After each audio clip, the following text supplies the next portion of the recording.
All right, we have 1990 Super Bowl heroes, Stephen Baker, the touchdown maker. I want to see if you could recall this memory. I'll do my best Pat Summerall voice. Matt Barr with a chance to win the game. The kick is up. The kick is good. It's over for the three-peat, and the Giants are going to Tampa. Now, what do you think about that? What was you when you think about that? What's your memory? Man, it's funny you say that because I spoke to you earlier. I actually watched this morning on YouTube.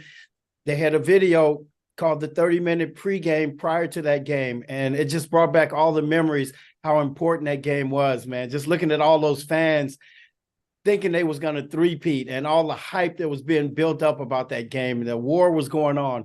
And I actually sent it to Otis Anderson because I was like, dude, look what we did back in the day, man. This game, it's been so long. But when you look back on it, it really was a pivotal part in all of our careers. And what a great team effort, man.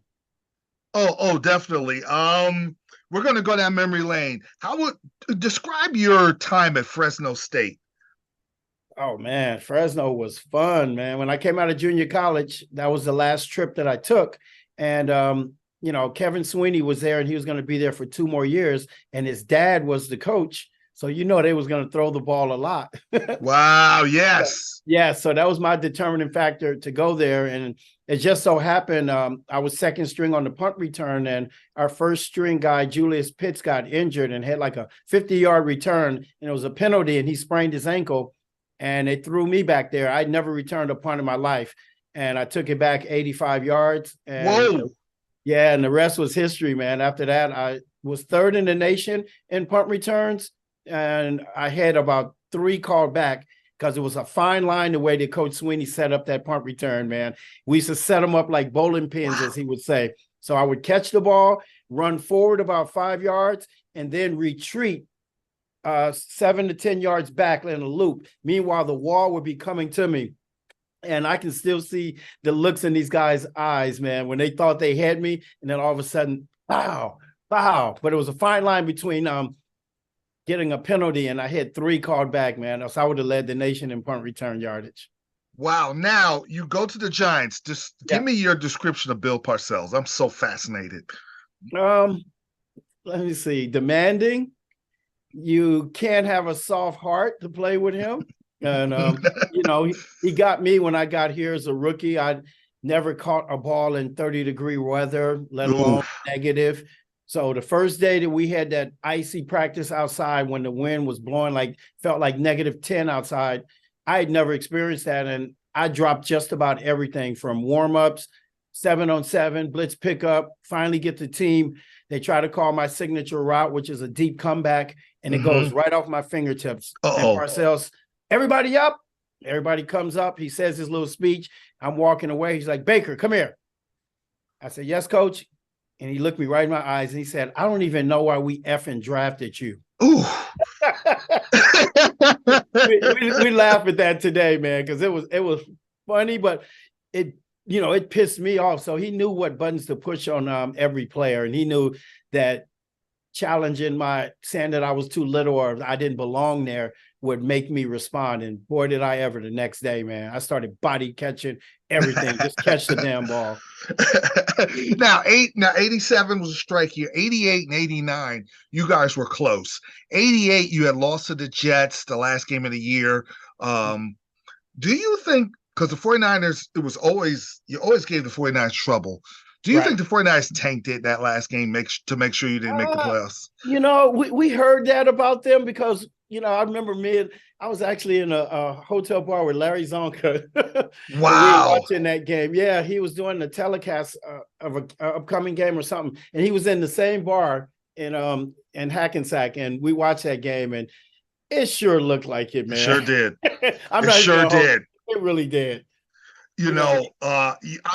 Redskins were your rival. It was a great rivalry. Yes. At 89, you and the 49ers went back and forth. It was a good game. You missed out by losing to the Rams. Yes.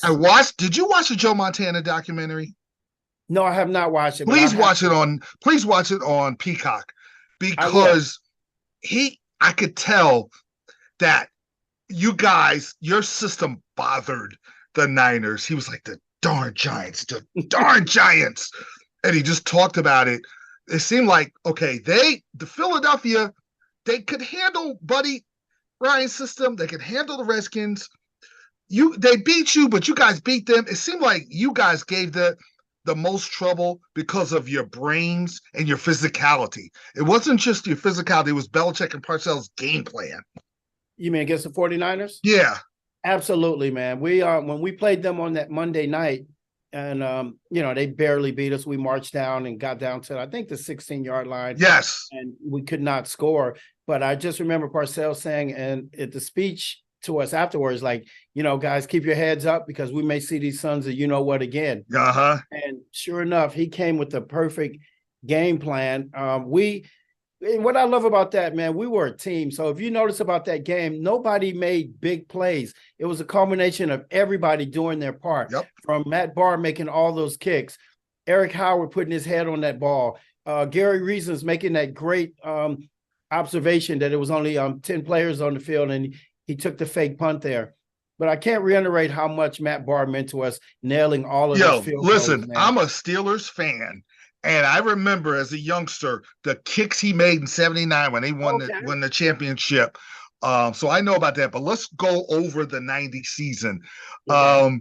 It was a Washington Redskin game, and I watched you catch a pass, and I was like, "Wait a minute, this dude could run!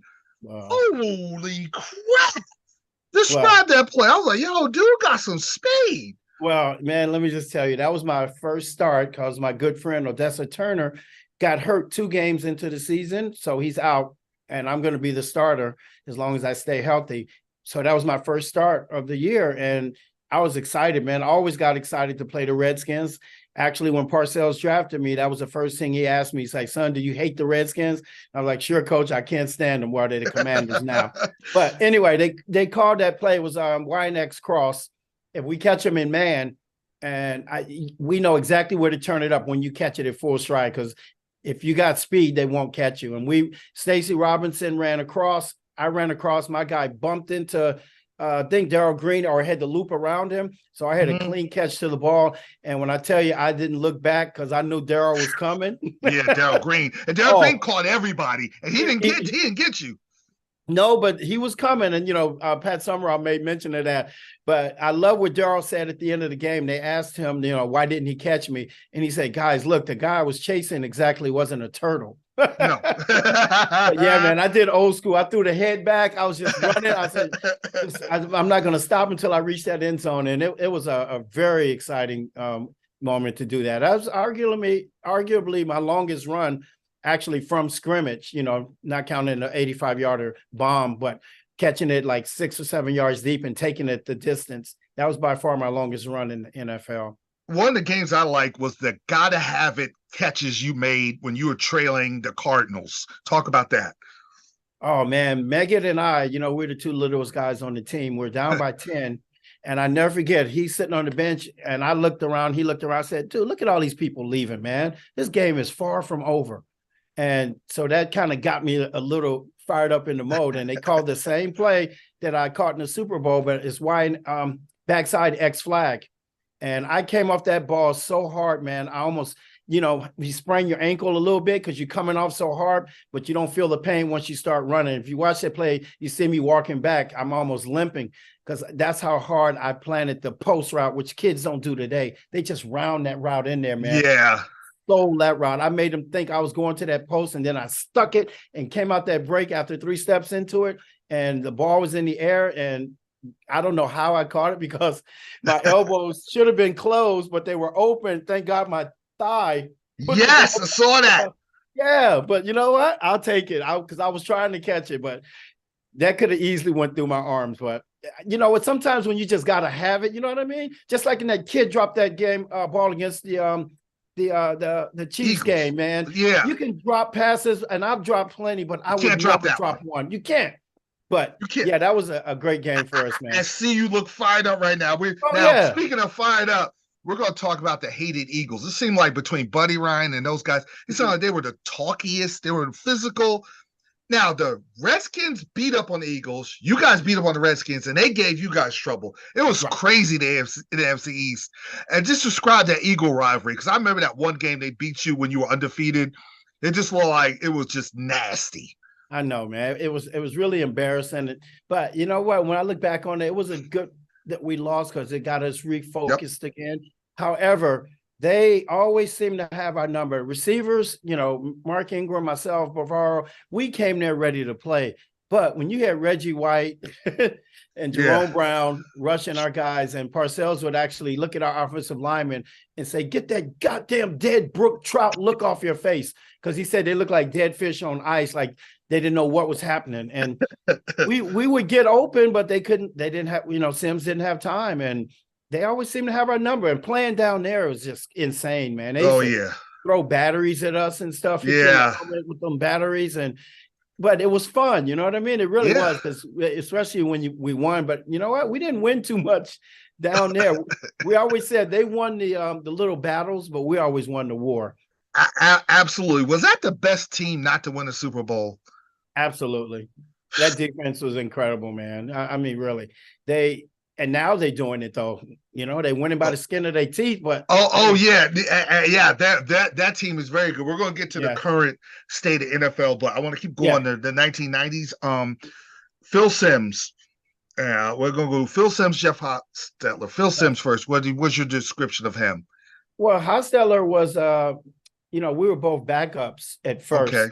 So when we got the starting nod, it was like, in practice, you know how you practice, like say we beat the Redskins, I would put on Gary Clark's number, and Hostetler would say, "Come on, Bake, let's get them yelled at today," meaning we're going to go all out against the first string defense. Just because we're reading it off the card don't mean we're not going to give them a look and have fun with it. Oh, yeah. And so by us doing that, when Hostetler took over, we didn't lose any timing. The fans and the media and everybody was worried, but honestly, Mark Ingram and myself, we knew what Haas could do, man, because he could scramble, and that's when it became street ball, and you just get open. And so we didn't lose anything when Haas took over. And don't get me wrong, Simms was doing well up to that point. And because Simms always threw a perfect ball, man. He never threw you a hospital ball, so to speak. No. Yeah, always right on the money. But he wouldn't take as many chances as Haas. Haas would say, "Go make a play for me." And that's what I loved about him.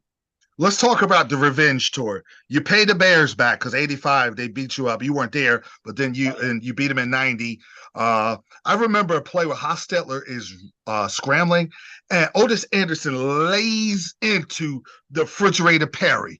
You remember that, right? Oh, yeah. Pops him, and then Hotler scored. That just set the tone for the game. Yeah, man. Especially going in against that great defense too, with Singletary and a refrigerator, and our offensive line wasn't too shabby. We had Jumbo, but I'm sure they were probably heavily favored. But honestly, the one play that got everybody fired up was when John Washington stopped them on 4th and 1 on the goal line, 4th and goal, and then Pepper finished it off without his helmet. Man, yes, that was it. That was game right there. Really you're going to play the 49ers, and I remember that game in the regular season. And was you there when Ronnie Lott was popping off? What was said when him and Simms were going back and forth at the end of the game? Yeah, see, rumor has it, I didn't catch it, but I think Simms' father was in the hospital or something like that, and Ronnie Lott said something really derogatory towards that. That's what I heard. I'm gonna ask Otis Anderson again, and I'll get to you in private and tell you. But it was something along those lines. And like you said, when Parcells said, "Don't worry, we may get these guys again," and how sweet it was to get them back at their own place too. Now you're going to Candlestick, and they're talking about the 3-peat, and the Niners were quite confident they're going to play the Bills, and we're going to get set up with that Super Bowl. Everybody's picking that. But I just had this. I remember having a feeling this style of play. The style of play that Monday night favored the Giants, even though you didn't win. The style of play during that game favored you guys because it was a low scoring, and they weren't systematically picking you apart like they do all the other teams. It was a giant pace, and you were kicking field goals, but you were still putting points on the board. Montana gets hurt. The last drive, could you describe one of the most important catches in your career, where you caught the ball at the 30-yard line. I think Pollard was trying to cover you, and Hostetler was scrambling. Could you explain that play? Well, okay, if you just go back a couple of plays before when Eric Howard put his helmet on that ball and LT recovered it.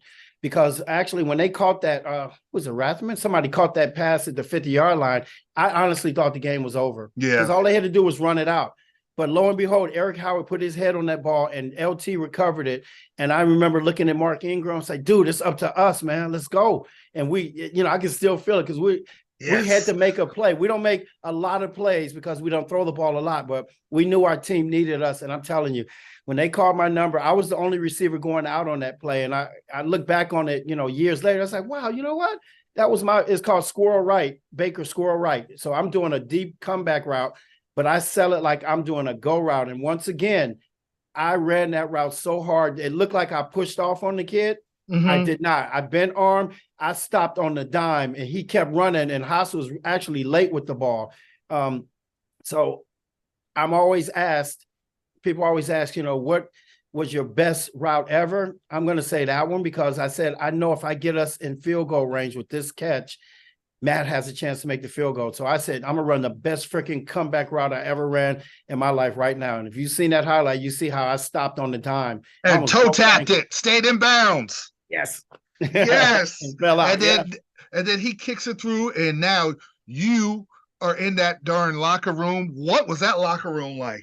Man, it's like it was just a constant roar. You know what I'm saying? Like, because everybody's dream had come true. Some of those guys, this was their second Super Bowl, but it was my first and a couple of other guys' first. And I just remember everybody just being in this uproar. And then we jumped right on the freaking airplane and went right to Tampa. And prior to that, though, when we went to Candlestick, Parcells, his little motivation speech in our locker room, our facility, he said, look, we're going to play the Niners. I got 2 suitcases here. I got this little one and this big one. I don't know which one y'all packing, but I'm packing this big mother. Boom, boom. Everybody, I'm not even going to lie. That's when it dawned on me, you know what? He's right. We're going to go down there and win the game and then go on to Tampa. I don't know what I was thinking up to that point, but yeah, we're going to win it. And that's what everybody packed, big suitcases and everything, and off to Tampa. And I still got footage of that airplane flight, man. Mark Collins had his big old video camera. Oh, I got to see that. Yeah, man. He transferred it to DVD for everybody. What a plane ride that was, man. Wow. And now you're playing the unbeatable Bills. Now, how close were you to Whitney Houston when she sang their national anthem? I don't know how they proximity-wise, how is that? I'm just fascinated because that was one of the greatest anthems ever. So I'm just curious where you were. Yeah, I hate to say it. I have to say it too, man, because I done heard a lot of them, but none of them hit the nerve like hers did. And actually, I was standing like right in front of her at the 50-yard line, and I got proof of it. I have a picture of me like this, along with a couple other players. That's on NFL Films, by the way. I just saw that. Yes. And she sang that, and I swore up until I saw these documentaries that she sang it live, but she lip sync it because she didn't want to have a mess up in front of billions of people. Oh my goodness. But still, it was awesome. Yeah, but peep this, she actually sang it in her own key.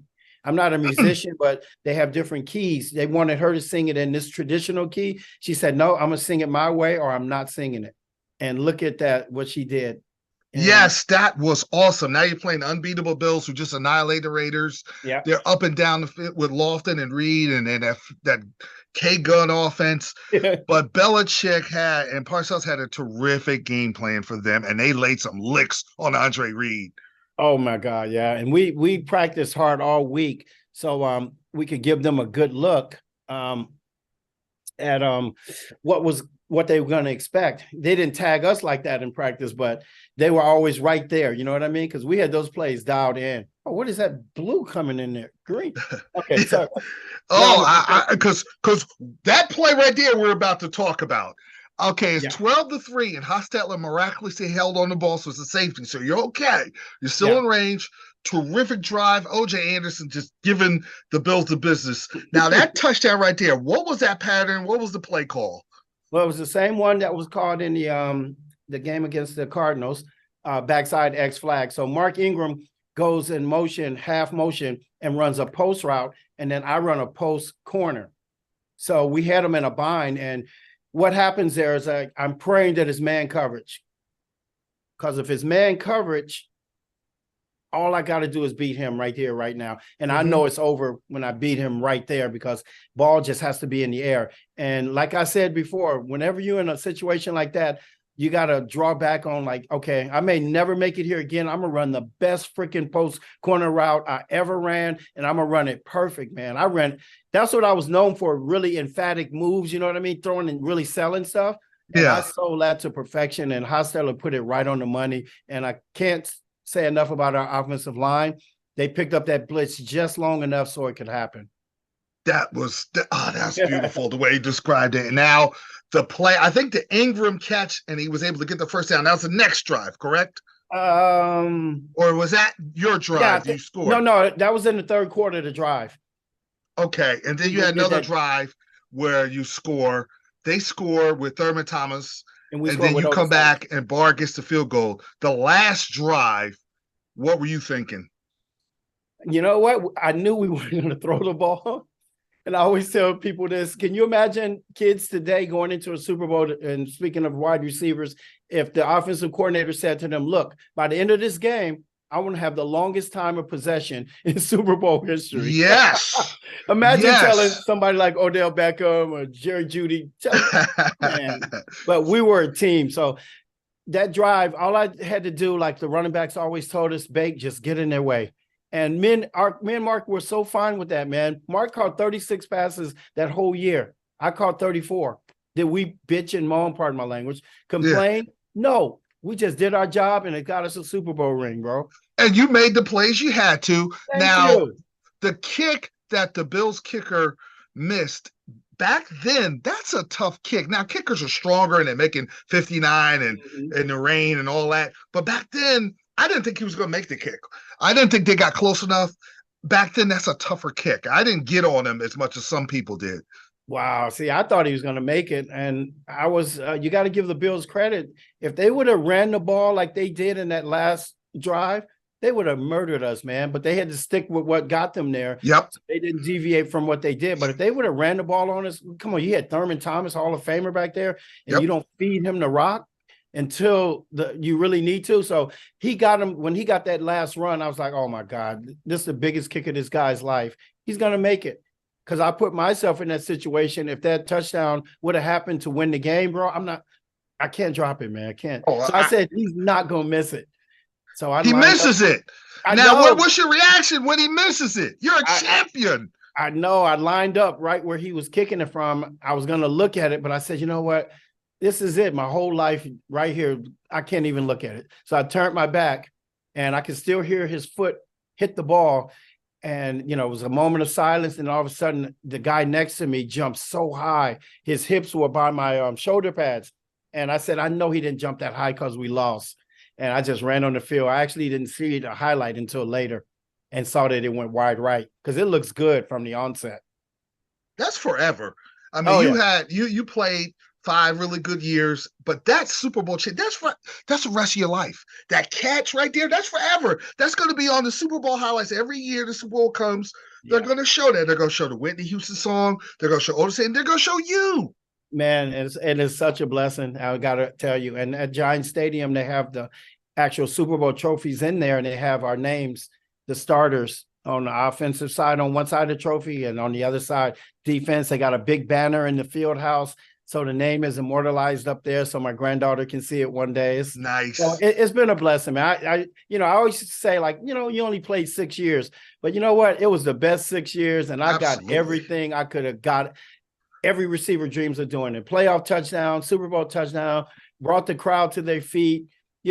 Made some people mad in their stadiums. I did everything I wanted, man. So I got everything I wanted out of my career.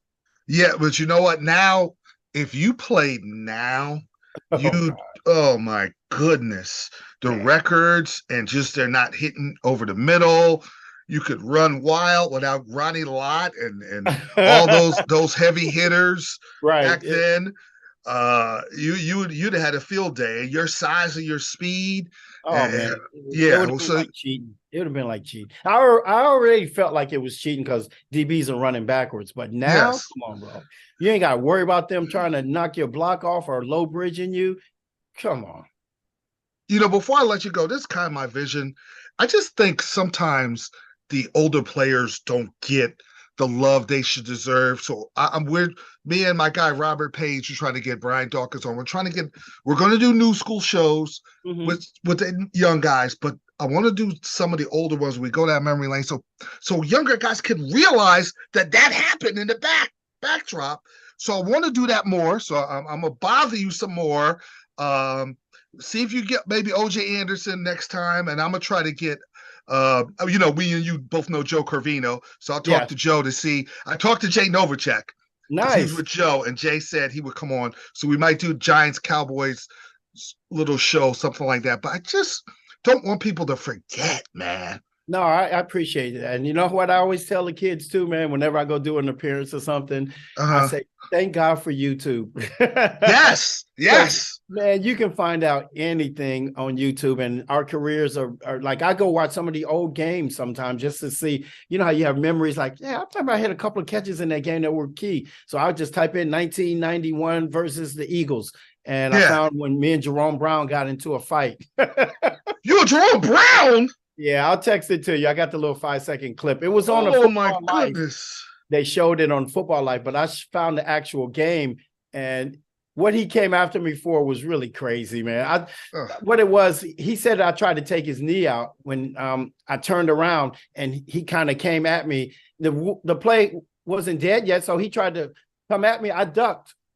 And he went flying over me and said, "You little mother, you trying to take my damn knees out?" And I was like, "F you, punk." And I tried to grab his face mask and kick him over me. But, he throws, 300-pound lineman out of the way. So my goodness. He mollywopped me like this, man, and threw me on my head. Who came? Bavaro and Otis came and pulled him off of me. Bavaro despised Buddy Ryan. He said he had thoughts of killing him in the NFL Films interview with Bavaro said that? Yes. Oh my God. Yeah, so Bavaro didn't say a lot. He was one of my favorite Giants. Yeah, man. Bavaro was cool, bro. I love him. He talks a lot now. Yes. Listen, I'm gonna pick your brain, get as many former Giants. We got to relive the good memories. It's not good memories now with the Giants yet. Maybe they get a couple Stephen Bakers and some Phil Simms and OJ Andersons and LT. So you're always a couple of drafts away. So hopefully they can get it right. But until then, we're gonna get I want to get some former Giants. We're gonna talk about the good old days. Dude, I love it. And like I said, next time I won't be able to do this setup if I'm with Numbnuts, which is Otis Anderson. I would do it. We have to do it from my phone, but I'm sure he would be game to do it, man. I love it. Yeah. Yes. Thanks a lot, man. Good job. Hey, I enjoyed it, man. Really.